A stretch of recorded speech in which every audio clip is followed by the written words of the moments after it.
So, class 10th, hello. Today we are going to discuss about Ohm's law in continuation with chapter electricity. ठीक है, तो अभी तक हमने पढ़ा current, potential difference, about the ammeter, the voltmeters. ठीक है, एमीटर पैरेलल सीरीज़ में कनेक्ट होता है, वोल्ट मीटर पैरेलल में कनेक्ट होता है ऑलवेज. तो हमने ये सब चीज़ें जो है अभी अपनी प्रीवियस क्लास में पढ़ी थी. सर्किट डायग्राम्स हमने देखा था.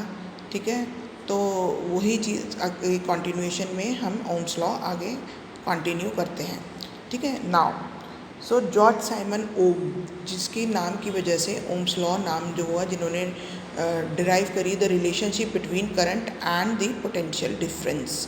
ठीक है, so the George Simon Ohm found the relationship between the current flowing through the conductor and potential difference across the terminal of a conductor using the circuit diagram.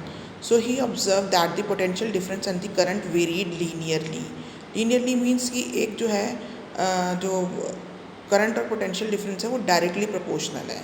So Ohm's law states that कि electric current flowing through a conductor is directly proportional to the potential difference across its ends under the standard temperature and pressure condition. So V is directly proportional to I. So यहाँ पर उन्होंने V is directly proportional to I, V is directly proportional to I. But इस proportionality constant को हटाने के लिए we need some constant. ठीक है, तो यहाँ पर हमने क्या यूज़ करा, R. R is the proportionality constant. ठीक है, for the given material at given temperature and this is called resistance. ठीक है, सो हमारा फॉर्मूला क्या हो गया, V is equal to I R, where I हमारा करंट आ गया and R is the resistance आ गया. ठीक है, नाउ अब R is the proportionality constant for the given material at a given temperature and is called resistance. And the graph between V and I is always a straight line, क्योंकि वो जो V जो है वो directly proportional है current के. ठीक है, एंड जो उसकी स्लोप हो गई वो हो जाएगी हमारी आर के इक्वल जो रेजिस्टेंस है. रेजिस्टेंस क्या हो गया, it is a property of a conductor that opposes the flow of current. As the name suggest, resistance किसी भी चीज़ को रेजिस्ट करना, अपोज करना. तो it is a property of conductor that opposes the flow of current. It is represented by capital R और symbol जो है वो इसका ओम सिंबल हम बोलते हैं. It's like this.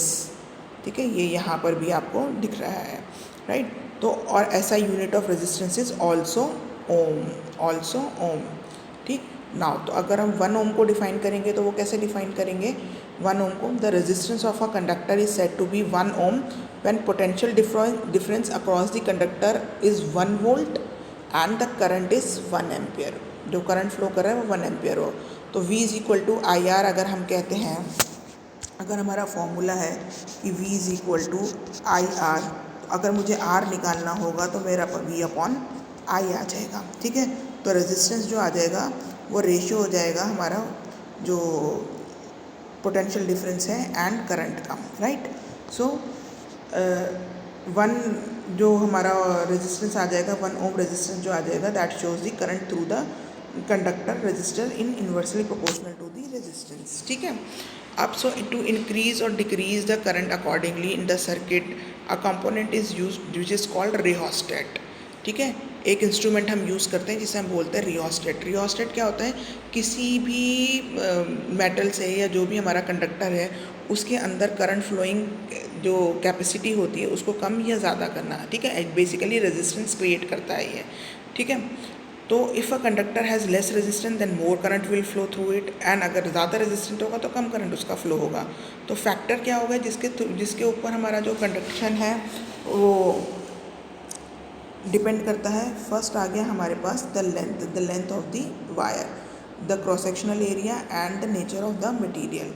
सो तो हमारा जो R है वो डायरेक्टली प्रोपोर्शनल होता है L के एंड इन्वर्सली प्रोपोर्शनल होता है एरिया ऑफ क्रॉस सेक्शन के. ठीक है, तो यहाँ पर हमारा जो प्रोपोर्शनैलिटी कांस्टेंट हटाएंगे तो यहाँ पर एक और हमारा प्रोपोर्शनैलिटी कांस्टेंट लगता है जिसे हम बोलते हैं रो. तो rho is the proportionality constant that is known as resistivity of the material of the conductor. अब रेजिस्टिविटी को कैसे डिफाइन करेंगे, the resistance offer by a wire of unit length and unit cross sectional area is called resistivity. और इसका जो है, क्योंकि ये हमारा लेंथ अपॉन एरिया होता है, ठीक है, तो रेजिस्टिविटी को अगर हम देंगे तो हमारा क्या होगा, किस तरह से हमारा फॉर्मूला ड्राइव होगा, अगर हम बोलते हैं R is equal to rho length upon area, तो अगर हम रेजिस्टिविटी को डिफाइन करने लगेंगे तो हमारा जो RA अपॉन L आ जाएगा, राइट, यही होगा। ठीक है, तो L जो है हमारा वो मीटर में होता है, एरिया जो होता है वो मीटर स्क्वायर में होता है। ठीक है, एंड रेजिस्टेंस ओम में होता है। तो यहाँ M से M मेरा जो है वो कैंसिल हो जाएगा, तो मेरे पास क्या बचा, ओम मीटर। तो मेरा रेजिस्टिविटी का ऐसा यूनिट क्या हो गया, ओम मीटर हेयर, है ना, इसी तरह से निकला ये।